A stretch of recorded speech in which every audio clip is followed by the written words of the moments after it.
My name is Michelle Leyden, and I'm Senior Director of Marketing for Qualcomm. Snapdragon, we call it a processor, but it's really more than that.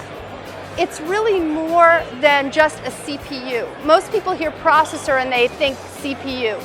But actually, Snapdragon is something that we call an SoC, a system on chip.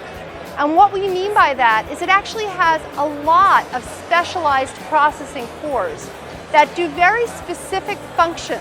It has a general purpose CPU, it has a graphics engine, it has a video engine, it has a global positioning satellite engine, it has a modem for connectivity and Wi-Fi, it has an audio engine, and all of those pieces of technology are designed and integrated together so that we get the optimal balance of performance and power efficiency. The reason that we launched Snapdragon 600 and Snapdragon 800 is they're really for different parts of the market.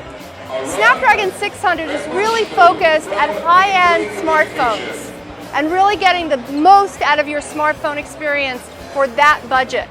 Snapdragon 800 is really a premier product. It will go into smartphones, but it will also go into phablets and tablets and really compute class devices. And that's really a different segment of the market.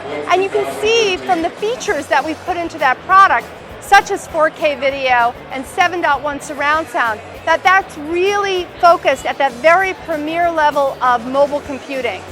So we believe that there's really room in the market for both of those products, depending on the consumer, what their experience is that they want to have with their device, and also what their budget is. Very closely. We do a lot of consumer research, and we listen to the broader trends in the industry, and really we design with consumers and mobile in mind, and that's really critical for us.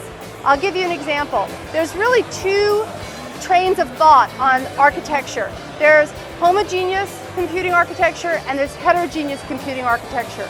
And what I mean by that is, in the heterogeneous computing architecture, there's the idea of using really specialized technology cores to deliver the types of user experiences that people want. And that's really where we are, because we find by using those specialized engines, we get the best performance at the most power efficiency. And we believe that that's critical for mobile. We balance three things: performance, power efficiency, and connectivity. You have to have all of those three things to really compete and win with consumers in mobile, and we have all three. When you look at other folks who really look at homogeneous computing, where you're really putting all the tasks on a general purpose CPU, that's really an old PC paradigm, and we don't really think that's relevant for mobile. Mobile is really about connected, high performance, lowest